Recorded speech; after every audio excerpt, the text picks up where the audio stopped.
Yabang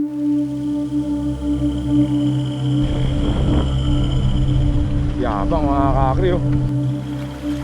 Sakay ng mga kalabaw, isa-isang tinatawid ng mga magsasaka ng Bungabo, Nueva Ecija ang mga sako-sakong inaning sibuyas sa isang ilog. Wala na, ayan na. Ayan, pambihira. Lakas pa naman ang agos. Ay naka mo, nalunod na mga kakri. Pambihira, nadapa na. Dahil mataas ang tubig matapos ang ilang araw na pag-ulan, ang mga kalabaw pahirapan sa pagtawid. Nalunod na isa. Titingnan ko lang ito isa na ito, mukhang di makakaahon. Oh? Ang tulay na ito, itinatayo taon-taon na lang dito sa amin na dinadaanan namin ting tagulan. Ang hirap ng mga magsasaka dito, ting tagulan, naglalangoy na lang kami dito. Nilalangoy namin yung ilog. Naapektuhan din ng ulan ang mga pananim nilang sibuyas. Wala na ikita, puhunan na sana ang gusto naming lumabas, wala na rin. Kaya Sira na, sira na yung kabuhayan. Masakit dahil yung kukunin yung pakakain ko sa pamilya ko. Nakakaiyak man Pero ang isa pang matinding kalaban ng mga onion farmer, ang pagpasok ng mga imported at smuggled na sibuyas sa bansa. Yun nga ang isang masama hindi malulugi kami lalo. At ang mas nakababahala, ang mga sibuyas na ito nagpositibo sa E. coli. That's dangerous. Yung E. coli na hemorrhagic, magkakasakit ka, some patients really die from that. Paano mapoprotektahan ang mga lokal na magsasaka? At bakit patuloy na nakakapasok sa bansa ang mga smuggled na sibuyas? Lalim mga kakri. Basa na yung sibuyas, oh.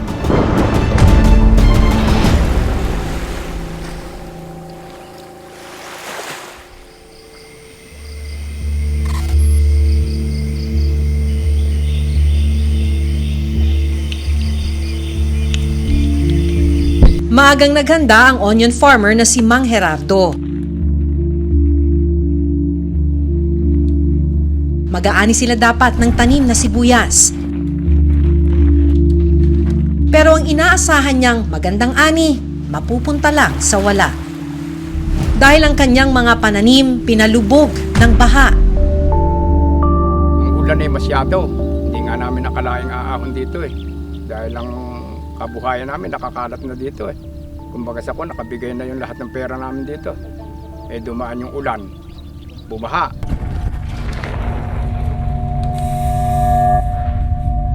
Pagdating sa sakahan, ito na ang naabutan ni Mang Gerardo. ere sira na yung aming sibuyas Tingnan mo yung ubod ng sibuyas, wala na. Bulok na yung ubod, maitim na. Kaya ito papunta na sa pagkapatay. Hindi na pakikinabangan. Itong buong bukid namin na ito, wala na kaming aanihin. Hindi na maitatayo yung puhunan man lang, hindi maitatayo.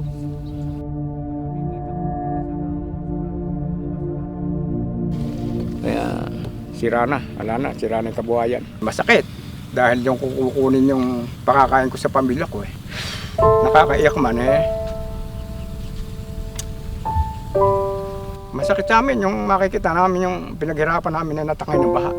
Kaya lang pinipilit, kailangan makatapos yung mga anak Gagapang namin hanggang sa makakaya. Ako dapat mag-resign na ako sa sa pagsasaka pero hindi ko magawa. Ang ilang tanim na sibuyas, pinilit pang isalba ni Mang Gerardo. Aalagaan na lang yung mga natira. Kung sakaling kumita, salamat. Makabawi kami. Makapagtanim muli kami sa isang taon. Kaya malaki man ang lugi, magbabaka sakali raw siya sa susunod na buwan.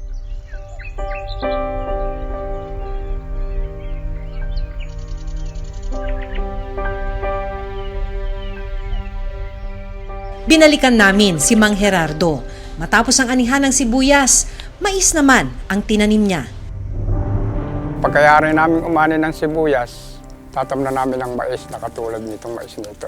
Para yung hindi siya masyado sukalin. Tatanim namin ito ng April, aanihin namin ito ng August.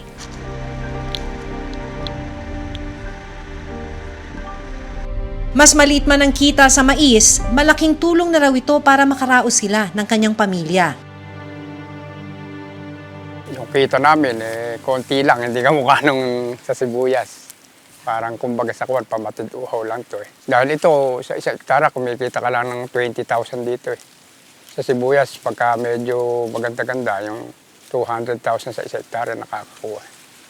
Pag maganda yung hindi tinamaan ng panahon ng kalamidad, uod. Ang sinasabi niyang uod ay ang mga army worm o harabas na kumakain sa kanilang mga tanim na sibuyas. Bukod sa kalamidad, pagka ikaw ay nahuli ng konti sa pagtatanim, ang tinatamaan ka ng army worm. Uod, kay mamahal ng ating mga pang-insektong lason. Itong ganito, yung ganito, good ito. Saka depende sa kuwan. Ngayon mahina na ani ngayon dahil yung tinatamaan na rin ng uod ng mais. Dati hindi naman namin ini-spray ito. Ngayon 4 na beses kami mag-spray. Dati pag tinanim namin ito, pababayaan na namin pagka napataba na. Ngayon 4 na spray. Gano'n ang isang spray sa isang spray namin, umuubos kami ng 2,000 isa. Kaya malaki ang nawawala. Itinuturing na onion capital of the Philippines ang bayan ng Bungabon. Ang nasa 3,000 ektaryang lupa sa bayan, ginagamit na taniman ng sibuyas. Ang problema, ang ibang magsasaka tulad ni Mang Gerardo, kailangan pang tumawid ng ilog para marating ang mga taniman. Wala raw kasing maayos na tulay.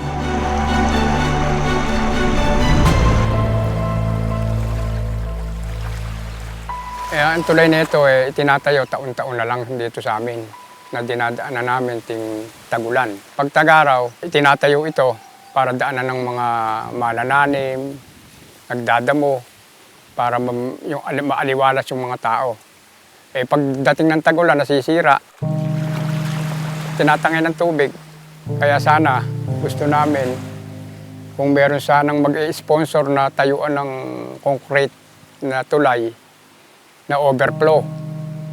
Kaya kailangan sana kung taon-taon na lang ginagastosan ng barangay, ting tagulan, sira.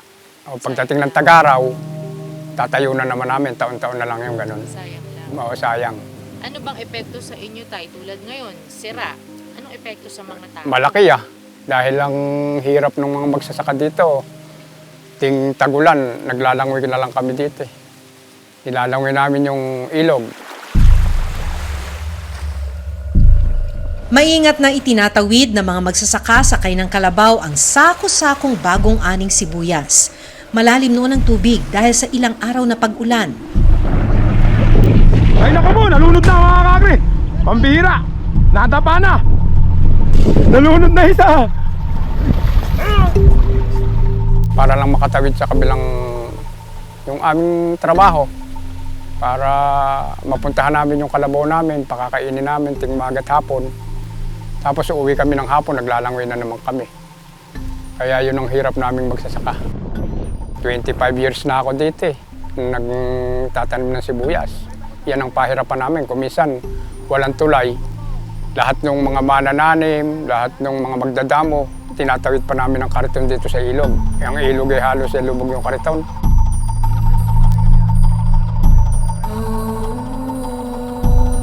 Kaya kuminsan di tumatawid yung mga tao.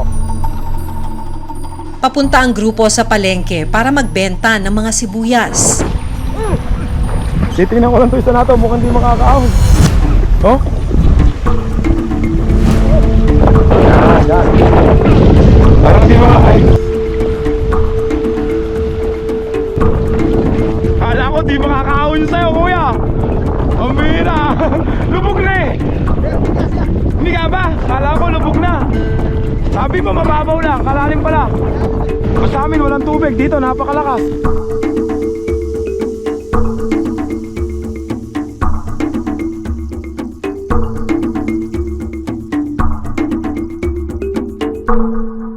Kaya ating sakripisyo namin mga magsasaka dito ng sibuyas. Piligroso. Oo, piligroso. Kung minsan, nagtataob pa nga yung kariton dito. Naaanod pa yung mga sibuyas. Hirap kaming magdala ng produkto namin dito sa bayan. Nilolunahan lang namin yung kariton para lang wag mabasa yung aming sibuyas. Delikadong mabasa ang sibuyas. mabubulok. Saka hindi kukunin ng buyer.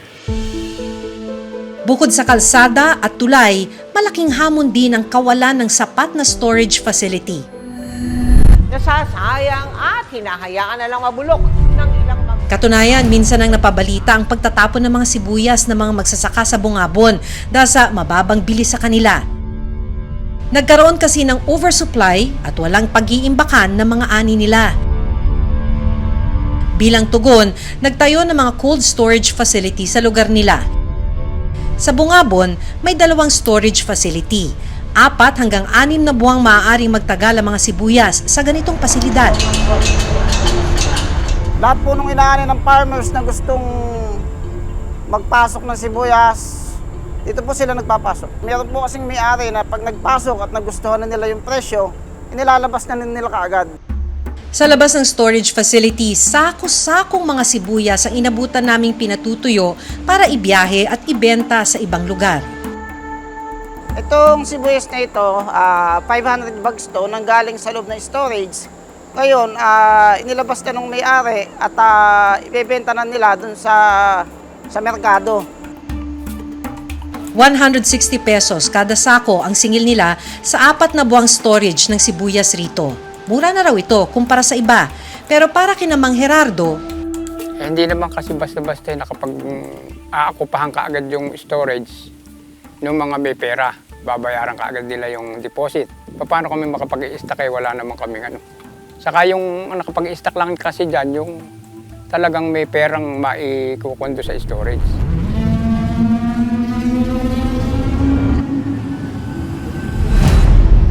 pero hindi natatapos ang problema ng mga magsasaka sa kakulangan ng maayos na infrastruktura. Dahil isa pa sa pumapatay sa kanilang kabuhayan, ang pagpasok ng mga smuggled o illegal na sibuyas sa bansa. Yun nga ang isang masama eh. Dahil tayo, pag nag-import tayo, pag nag-smuggling, hindi natin makukontrol yung paglabas ng sibuyas nila dahil kahit mura nila ibigay, ubra naman. Kaya namumura yung sibuyas. Kaya inaapektuhan niyang nagpapasok sa storage. Paano? Kailangan nyo rin po ibenta ng mura. May natural, wala namang kukuhang mahal pagka mura sibuyas eh. Halimbawa, may import. Ano? Pag mababa yung sibuyas, yung aming produkto, maibibigay namin sa bababang halaga. Dahil hindi namin pwedeng i-stock sa amin yun dahil wala naman kaming istakan. Ang sibuyas ay mapakahina. Mga ilang linggo lang bulok. Eh, di malulugi kami lalo. Kaya yun ang nagiging kuwan sa import. Ang ikinatatakot ni Mang Gerardo na pagpasok ng mga smuggled na sibuyas, muli na namang nangyari.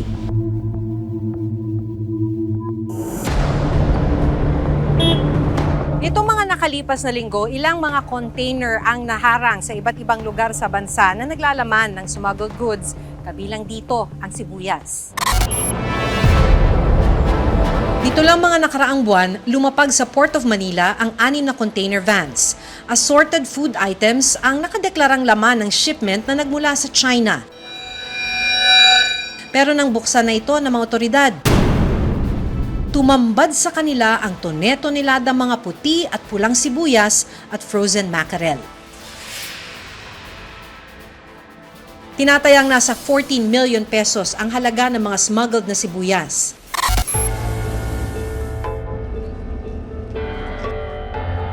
Naharang naman ang 31 shipment sa Subic Port sa Zambales. Mga karne ng manok ang nakadeklarang laman ng mga container. Pero nang inspeksyonin, frozen mackerel, carrots at mga sibuyas pala ang laman. Tinatayang nasa 100 milyong piso ang halaga ng smuggled agricultural products. Wala ring importation permit ang nasabing shipment.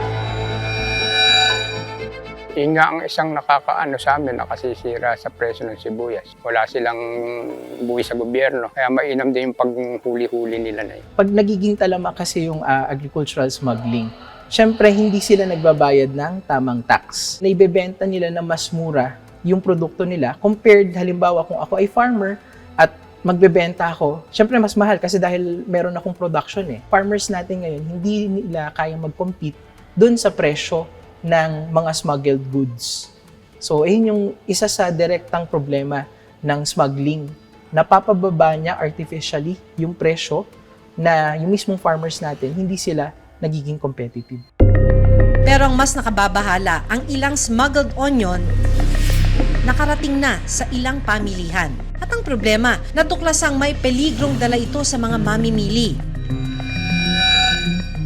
Ang mga nasabat na sibuyas sa isang palengke sa Maynila nagpositibo sa E. coli o isang uri ng bakterya na karaniwang natatagpuan sa dumi ng tao at hayop. Ang mga sibuyas naman na nasabat sa Manila Port nagpositibo rin sa E. coli at Salmonella na maaaring magdulot ng pananakit ng tiyan at pagsusuka sa sinumang makakain ng pagkaing kontaminado nito. Inalam namin sa Bureau of Plant Industry kung paano sinuri ang mga sibuyas. Nandito tayo ngayon sa Microbiological Contaminants Laboratory. Bilang protocol, kailangan daw magsuot tayo nitong shoe cover para matakpan yung ating mga sapatos dahil para hindi na rin daw tayo makadagdag ng mikrobyo sa loob ng laboratorio. Sa laboratoryong ito, dito una sasalang yung mga produkto. Dito yung sample preparation room. Sa nakikita natin ngayon, ang tinitesting o yung hinahanda para matesting ay yung mga sibuyas at mga carrots na nakumpiska mula sa South Harbor. So, pagka nahanda na, yung mga samples mula rito ay ililipat naman sa table na yan para sa microbiological analysis para malaman kung may E. coli o Salmonella. Ang E. coli kasi, parang common siya na contaminant na hindi natin naiwasan. But it should not be there. Delikado talaga yon because like for example, Salmonella, a lot of cases doon, magkakaroon talaga, magkakasakit ka, patients really die from that.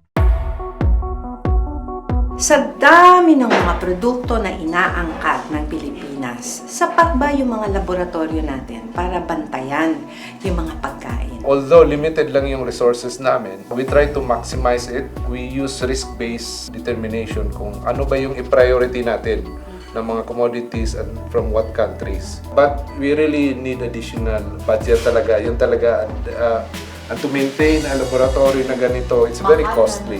Very costly. Nitong Hunyo, sinabi ni Agriculture Secretary Francisco Chu Laurel Jr. na lahat ng mga imported na sibuyas sa lahat ng palengke ay smuggled. Mataas yung production data natin. Simula noong lumabas itong data na to, wala pang nilalabas na sanitary import clearances ulit. Kasi because of the huge volume of production. To further strengthen, nagtayo si Secretary ng tinatawag na Inspectorate and Enforcement Office to help and coordinate with Bureau of Customs, PNP, and BI sa mga ganitong usapin.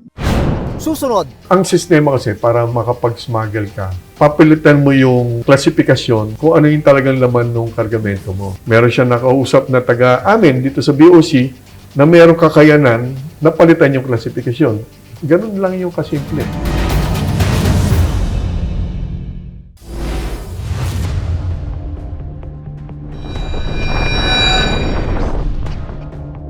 Ang tanong, bakit patuloy na nakapapasok sa bansa ang mga smuggled na sibuyas at ibang agricultural products? Sabi ng BOC, karaniwang nanggagaling ang shipment mula sa China at iba pang mga bansa. Dahil bawal mag-import o magpasok sa bansa ng mga sibuyas, idinideklara ang mga shipment bilang ibang produkto tulad ng assorted frozen goods. Hindi rin tama ang binabayarang buwis ng mga smuggler at may mga pagkakataon din daw na nagkakaroon ng sabwatan sa loob ng kanilang ahensya. Ang sistema kasi para makapag-smuggle ka, hindi lang na agricultural products, lahat ng klaseng kargamento, papilitan mo yung klasifikasyon kung ano yung talagang laman ng kargamento mo. Again, it takes two to tango. Yung nag-import, makakatipid kasi siya, meron siya nakausap na taga-amin dito sa BOC na merong kakayanan na palitan yung klasifikasyon. Ganun lang yung kasimple. Pero para sa isang agriculturist, malalim ang ugat ng smuggling sa bansa. Nandito pa rin tayo sa sistema ng corruption, especially sa gobyerno. Merong gagawin, maglalagay, pikit mata lang nilang hahayaan na pumasok itong mga goods na to. Digitalization is the backbone of any major transformation, especially ng BOC. Dahil thousands of transactions to every day, hindi pwedeng mano-mano yan. Na kailangan natin talaga ng technology-based solutions. Noong 2023, Umabot sa 3 bilyong piso ang halaga ng buwis ang nawala sa gobyerno dahil sa smuggling. Matindi rin ang pinsalang dulot ito sa mga magsasaka. Pag nagpasok tayo ng import, sasabayan na smuggling yon, hindi nila makukontrol yon yung paglabas ng kaya buwababa ang presyo. Eh, di malulugi kami lalo.